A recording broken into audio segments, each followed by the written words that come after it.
নমস্কার বন্ধুরা, আমি সঞ্জিতা। আজকে তোমাদের সাথে ডিমের ডেভিল রেসিপি শেয়ার করব। দেখো, এখানে আমি 3টে ডিম সিদ্ধ করে নিয়েছি, ছোট সাইজের 5টা আলু সেদ্ধ করে নিয়েছি, 2টো পেঁয়াজ, 4-5 কোয়া রসুন, 2টো কাঁচা লঙ্কা, একটু আদা, এগুলোকে সব গুছিয়ে নিয়েছি। আলু আর ডিমটা সেদ্ধ আছে। এবার ডিমটাকে মাঝখান দিয়ে কেটে নেব, আলুটাকে চটকে নেব, আর মশলাগুলোকে পেস্ট করে নিয়ে আমি আসছি। কড়াই বসিয়ে আমি তেল দিয়ে দিয়েছি, তেলটা গরম হয়ে গেছে, পেঁয়াজটা দিয়ে দিলাম। তোমরা দেখতেই পাচ্ছ আমি খুব সামান্য তেল দিয়েছি এখানে।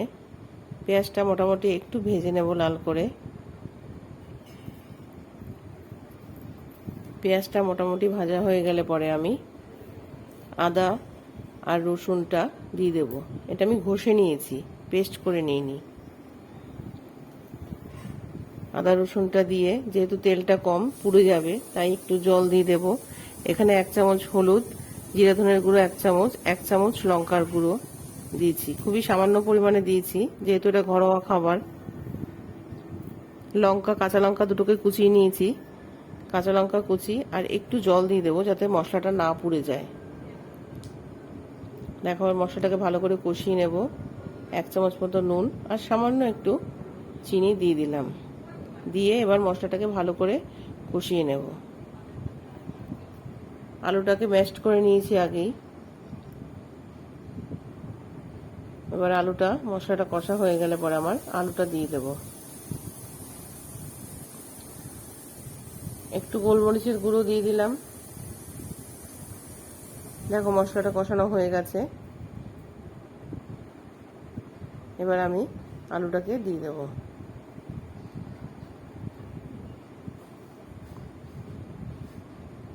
আলুটা দিয়ে ভালো করে এই মশলাটার সাথে কষিয়ে নেব।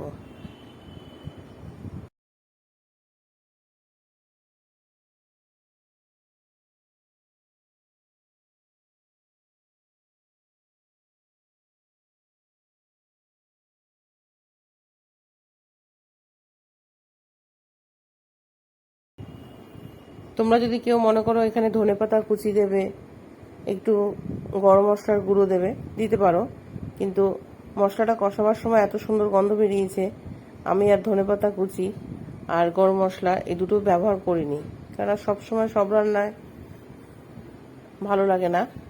এটা এমনিতেই খুব ভালো হয়েছিল খেতে।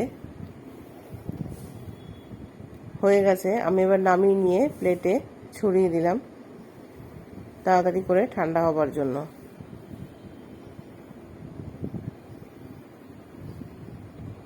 আলুটা আমার ঠান্ডা হয়ে গেছে। এবার আমি ডিমটাকে দেখো মাঝখান দিয়ে এরকমভাবে অর্ধেক করে নিয়েছি। এবার বিস্কুটের গুঁড়ো একটু নিয়ে নিয়েছি। আলুটাকে আমি 6টা গোল্লা করে নেব। আর এখানে আমি একটু কর্নফ্লাওয়ার গুলিয়ে নিয়েছি, একটু ঘন ঘন করে, দেখো এরকমভাবে গুলিয়ে নিয়েছি। আলুগুলোকে 6টা সমানভাবে ভাগ করে নেব।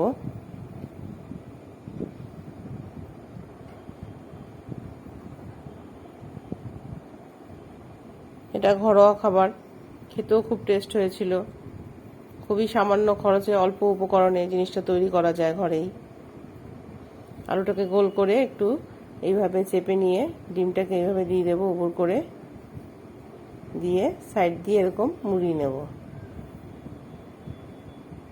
খুব সহজেই ডিমের ডেভিল ঘরে বানানো যায়, আর বাচ্চাদের এটা ভীষণ পছন্দ। এটা তোমরা বানিয়ে ফ্রিজেও রেখে দিতে পারো, কেউ আসলে চট করে একটু ফ্রাই করে দেওয়া যায়।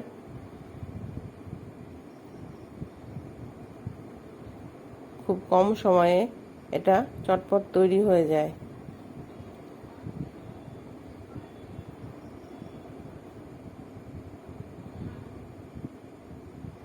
এইভাবে আমি এক এক করে সবকটা ডিম আলু দিয়ে মুড়ে নেব।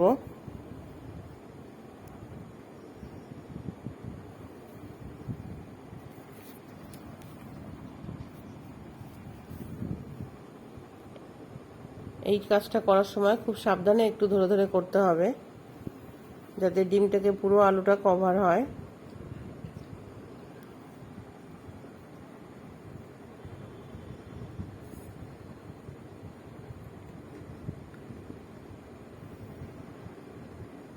এইভাবে আমি সবকটা গোল্লা করে নিচ্ছি।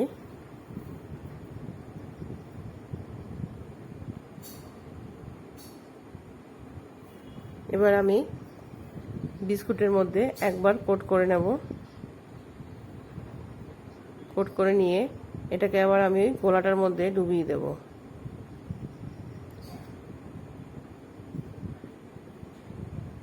খুব সাবধানে আস্তে আস্তে কাজটা করতে হবে।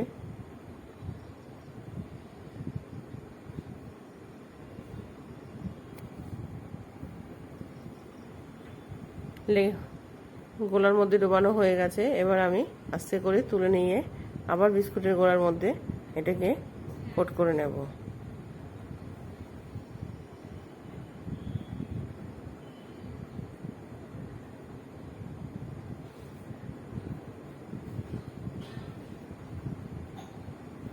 দেখো এক এক করে সবকটা এইভাবে করে নেব।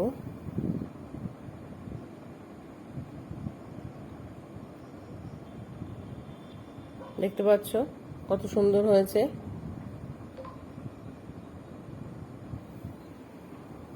আরেকটা তোমাদের দেখাচ্ছি। তোমাদের যদি আমার এই রেসিপিটি ভালো লেগে থাকে তাহলে লাইক, কমেন্ট, শেয়ার, সাবস্ক্রাইব করে দিও। তোমরা কমেন্টে জানিও কেমন লাগছে আমার রেসিপি।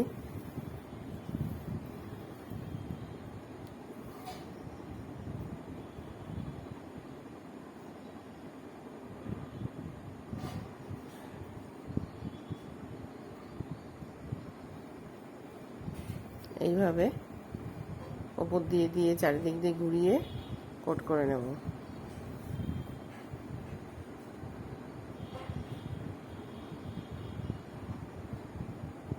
সামনেই বর্ষাকাল, তখন সন্ধ্যাবেলা ইচ্ছেও করে না চপ আনতে যাওয়ার জন্য, বৃষ্টি হবে। তাই ঘরে এরকম বানিয়ে নিলে চপ মুড়ি বেশ সুন্দর, ডিমের টেবিল মুড়ি খাওয়াই যায়।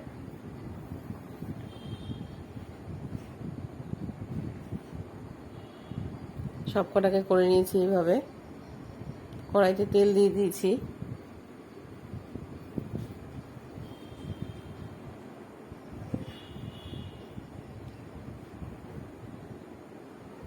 তেলটা গরম হয়ে গেলে পরে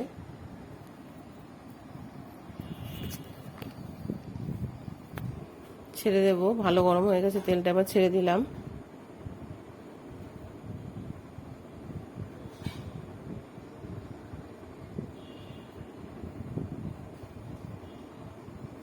এবার এগুলোকে ভালো করে ভেজে নেব।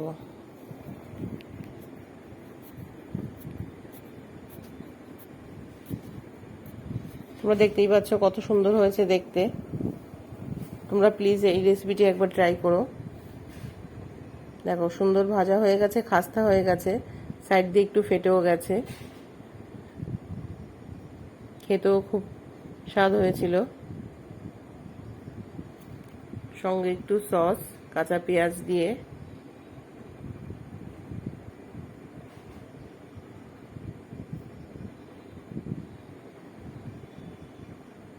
এইভাবে সবকটা ভেজে নেব।